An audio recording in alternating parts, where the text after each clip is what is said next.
Hey everyone, it's been a minute, so I decided I'm going to talk to you about what I read in the winter and what I plan to read in the spring and early summer. So the first book I read was The Way of Kings. This is the first book in Stormlight Archive, and I may as well just tell you about the second book as well, Words of Radiance. I just finished this one a week or two ago. This one was in January. So far, my thoughts on the series. I really do like the series. I think it kind of scratches that itch of epic fantasy without being too confusing, but at the same time, I have my criticisms of it, and this is just more so my thoughts on the writing. I'm just kind of jumping ahead here, so bear with me.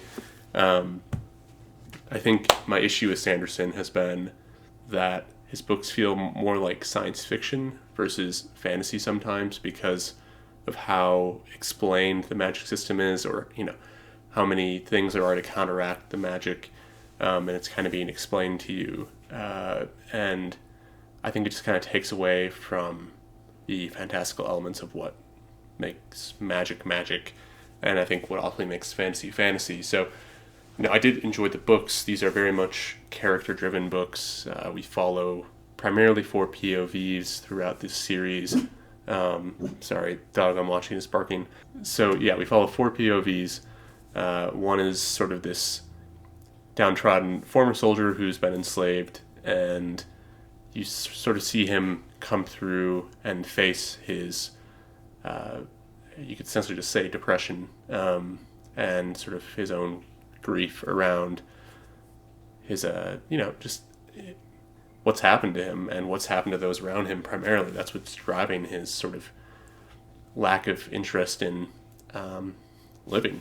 You can really see how hard it hits him. But you also get to see this character grow and just get a better idea of what it's like, or, just get more into the mind of somebody who's going through something like that. And I think Sanderson handles that really well. We also see a character who's, his brother. The premise of this series is a king is assassinated in the first book, in the prologue, essentially. So no spoilers there. And one of the POVs is the king's brother. His name is Dalinar.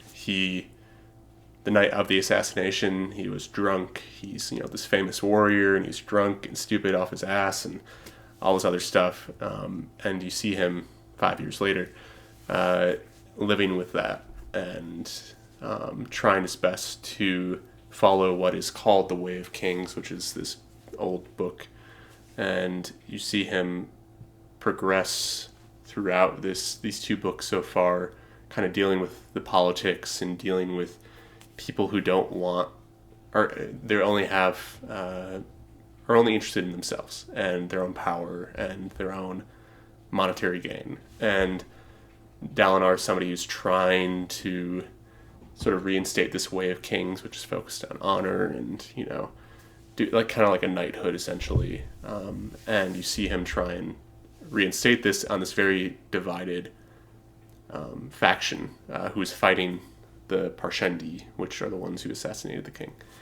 And it's just a really well done character, and I really like his character. He's somebody who has his ideals, but he also understands the game, and he's willing to, play along with it, but in a very, I guess you could call it a stoic way. So I just like being able to see that. And then we also follow Shallan, who is a student, kind of a studious, not student, but just a very studious person who loves learning, and she starts off trying to be under this, great scholar, essentially. She's also really good at drawing, too, so you kind of see some of her illustrations throughout these books. And, I just liked, at first I didn't really like her so much.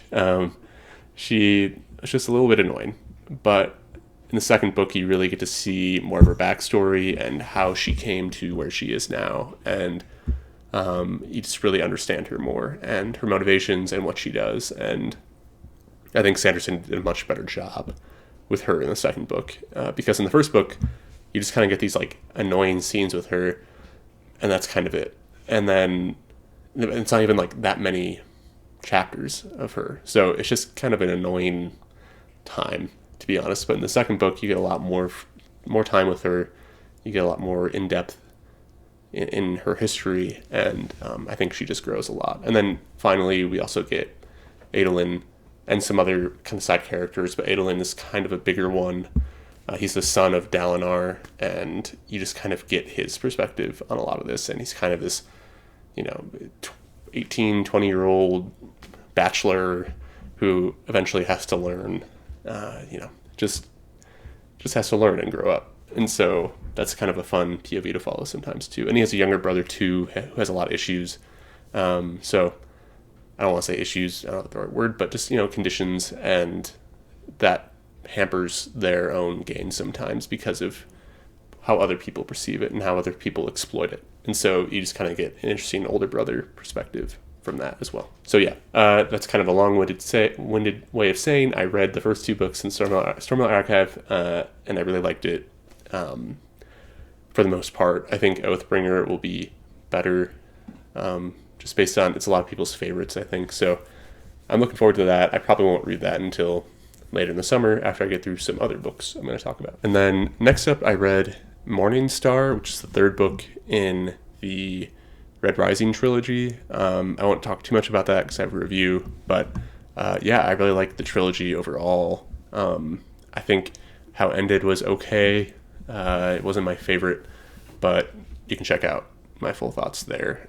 I'd highly recommend if you're looking for a fun space kind of adventure with heroics, and it's definitely a bit YA, but I want to understand the next book, Iron Gold, kind of grows up a bit. So I'm looking forward to getting that when I do get to that. And then I read Reaper's Gale, which is the 7th book in the Malazan Book of the Fallen. I also have a review of this on my channel, so check that out. But this is a book that definitely grew on me. I did not really enjoy myself the first 400 or 500 pages. It was fun. It was good. It was enough to keep me going, but it took me probably 3 months to read this. But by the end, I think in terms of the themes of, I don't really remember the themes, but check out my review. But I just remember being very struck by the themes and how this empire corrupted itself, and even those in power were not really in power. It was just like it's just kind of this analysis of capitalism and empire and what that means and how that. Sorry for the dog next door. Just sort of what that all means. I thought it was really well done, and it's definitely, honestly, one of my favorites, I think, now. I was not expecting to like it, but I think it's definitely up there. I think it was kind of a similar situation to Midnight Tides, which is the 5th book. So, yeah, I really enjoyed Reaper's Gale, and it follows just the events of a lot that happens. So I don't want to give a summary because I feel like if you care about this, you already kind of know what's going on in Malazan. So yeah. And then finally, I finished Vinland Saga. I read books or volumes 12 and 13. These are the English translations. So I know there's one that's out, but it hasn't been translated to English yet. This is a manga that follows, it takes place in sort of early medieval, early medieval. I think it's like the 900s to 1000s, early 1000s. Yeah, before, I think, the Norman conquest, England. And you follow somebody who's a Viking. You start off as a child with him, and you see him grow. His father is killed, and he's taken as essentially kind of like a slave warrior in this mercenary band. And you follow him originally as like a teenager, and he hates this guy who killed his father, understandably so. And he kind of puts all of his anger into that, but he only wants to defeat him in one-on-one combat versus assassinating him because of his idea of honor and what that means. But you just really get to see him go through quite a lot as a young person, and you see his growth throughout the series into adulthood, and how his views change on the world and on his own. There's something that happens midway through this where he kind of gives up, and you see him change and you see him grow, and this story is ultimately one of pacifism and anti-war through the lens of somebody who was very violent and very, he killed a lot of people, and especially at a young age, and it's just kind of just compelling to see somebody change like that. And you also explore the ideas of, this Norse belief of, somebody going to Valhalla after they die in battle, and he really digs into that later in the series, once, some of the characters kind of start to go away from that. He explores it with just other people, and it's just really, he did such a compelling job with this series, and I just think it's, in terms of a story, I think it's one of the best stories written that I've read, at least, especially when it comes to anti-war and what it means and what death means. And I can't recommend the series enough. I think if you're looking for a manga that's not over the top with some of the animations, I think you know what I'm talking about. I think this is one for you. It's pretty grounded. It does go into some mythology, or like fantastical mythology, a little bit.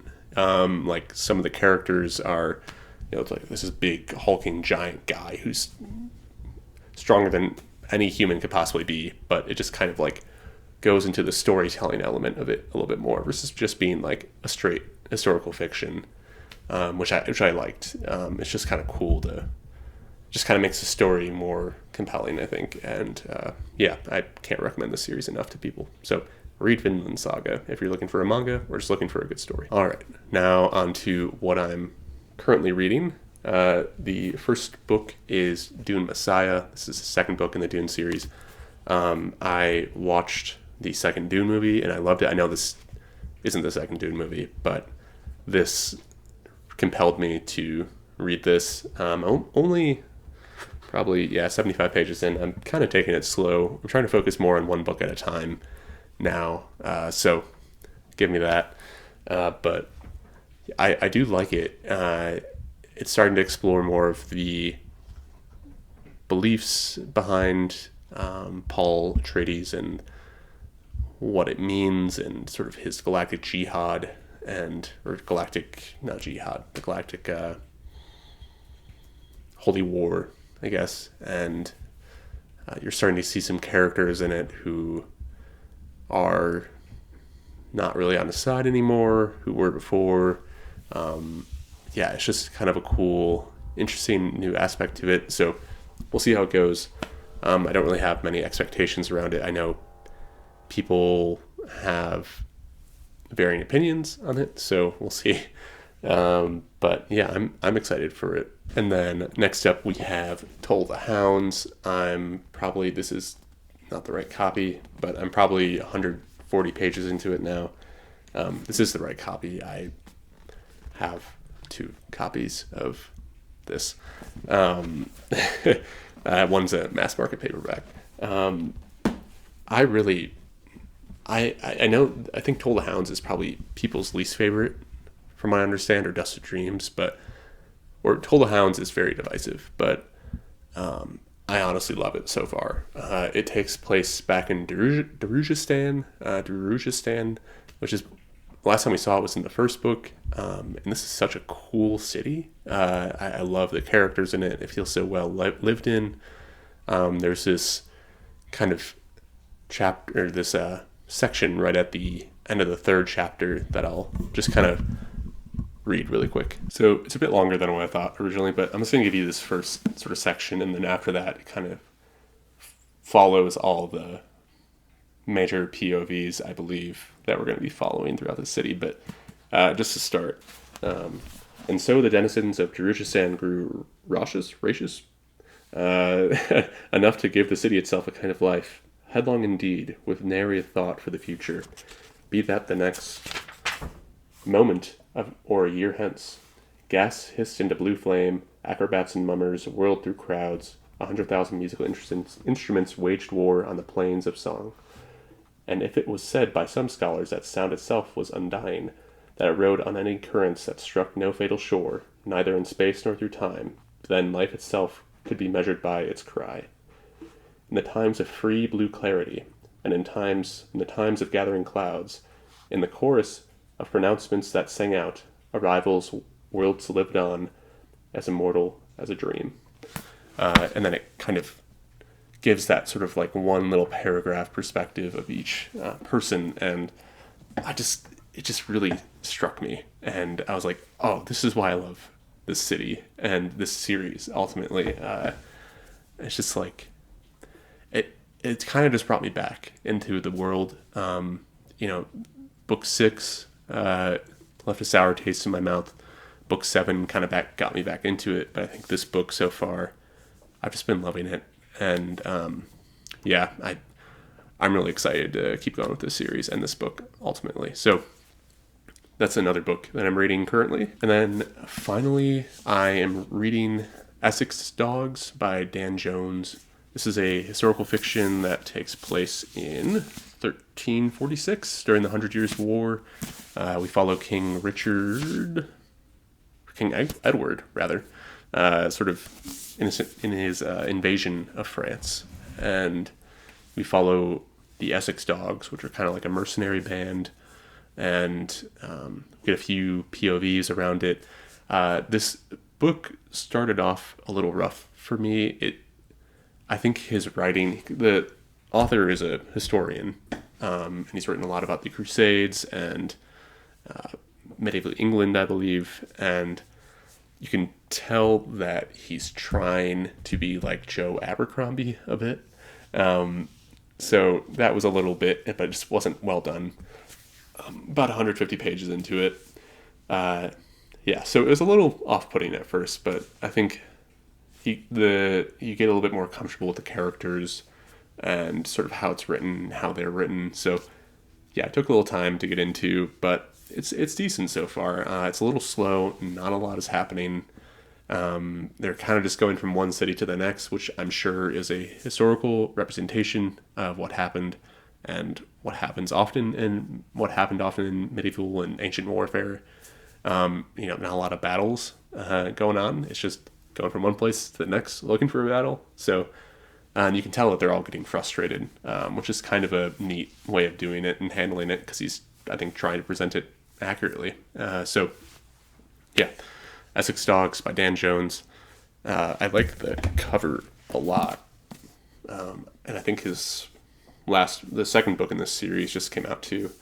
I just think it's a cool cover. So yeah, it's fine.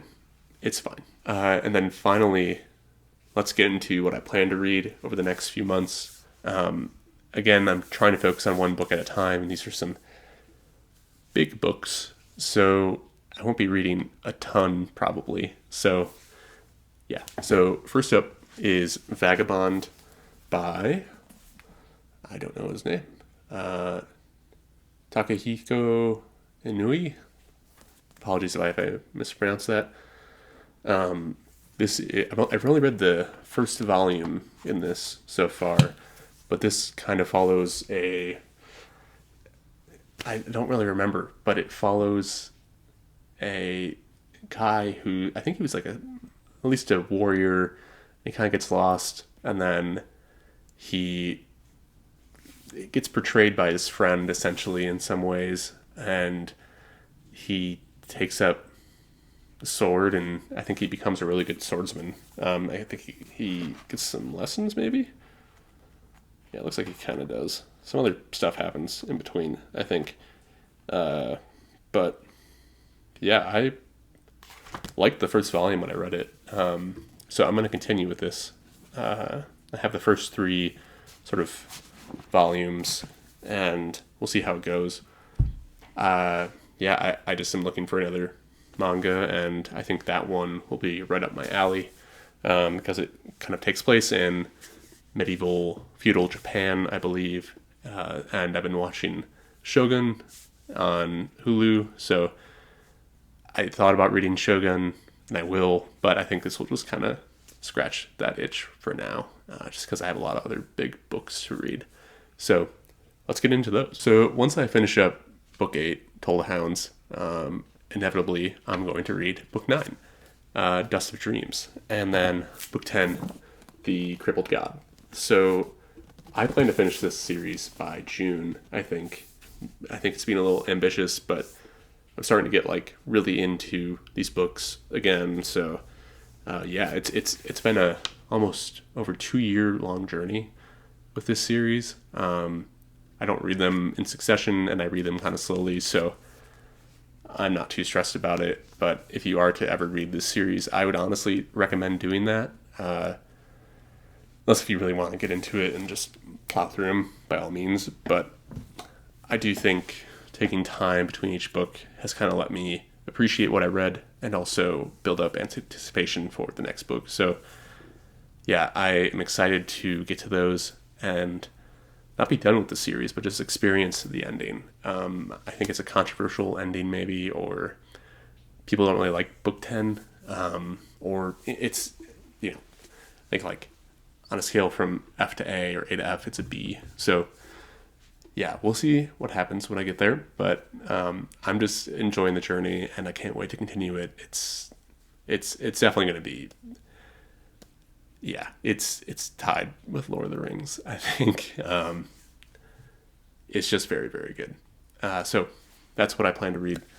And then some potential reads that I'm going to try and fit in. We'll see if I'm facing the wrong way. We'll see if I finish or really get into Vagabond, but I did read the first 3 volumes in Full Metal Alchemist a little while ago, and I just picked up this compendium of 4, 5, and 6, and I also found out my library system has all of these, so I could not spend money and read all these. So we'll see how Vagabond goes, but I like Full Metal Alchemist. It's a cool kind of magic system. It's not super heavy. I think it's very much a, I don't want to call it young adult, but almost teen. I don't know. Like, I could see myself reading that in high school or something if I was into manga. But yeah, no, I like it, and I want to keep reading that series at some point. So that's another manga on the list. And then I literally just picked this up yesterday, but at the used bookstore.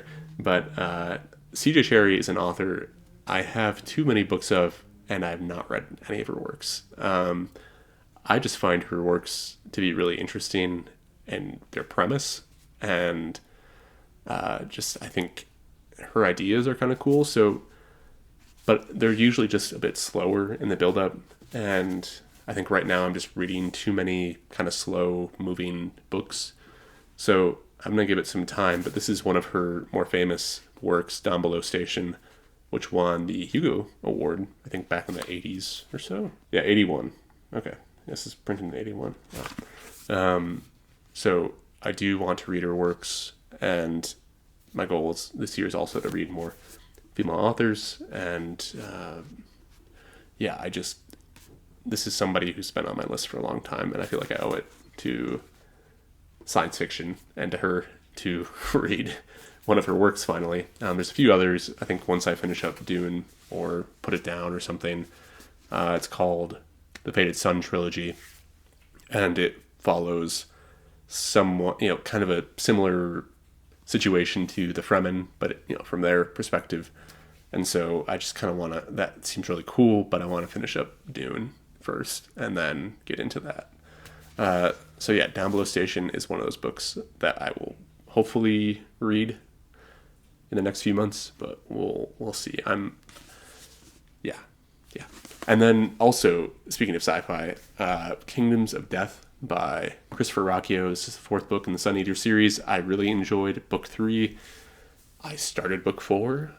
I've not really picked it up in 2 months, but I think I'm going to try and read that once I finish up some other books. And yeah, I just think it's such a fun series now, and I really like the main character. So we'll see how that goes. I know book 6 or 7 just came out, so yeah. So that's it from me. Make sure to like and subscribe if you'd like, and leave a comment down below on any of these books if you want. Yeah, I know I don't upload a ton anymore. It's just I don't want to upload something that I don't want to upload. So here we are. But I'm just happy to be back. It's also been a year on here, which is kind of crazy to think about. I've met some great people through it. You can check out our Unexpected Party Discord. I'll put the link down below. That's with a few others who I kind of met early on, and they're all really cool. So yeah. Just make sure to leave a comment down below if you'd like, and I will talk to you soon.